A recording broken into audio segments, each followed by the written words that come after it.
In efforts to help you better plan for your projects and to provide you with a better overall experience in using Edge, we have added an estimated ship date calculator tool. During the place order process, after the Smarty Streets has verified the shipment address, we will run our estimated ship date calculator. This tool will evaluate the order, taking into account the order type, shipment address, and the material being ordered. Once these areas have been analyzed, Edge will return to you an estimated ship date in a window like this. Getting this information before the order is placed provides you with two opportunities. If you need the material sooner than the estimated ship date provided, click the Close button and choose a Quick Ship option in the Priority Type dropdown of the order header. If you need the order delayed due to job site constraints, you can extend the date by clicking the calendar beside the Extended Ship Date field and selecting a date.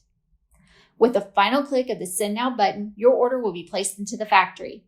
The estimated ship date, whether it is the date provided by the service or by one you select from the calendar, will be visible on the PDF copy of the order form as the requested ship date. Seco Edge is proud to integrate tools like the estimated ship date calculator to help you better plan for your projects before the order is placed into the factory. Thank you for using Seco Edge. Check out our other Edge videos to help you get the most out of this online ordering tool.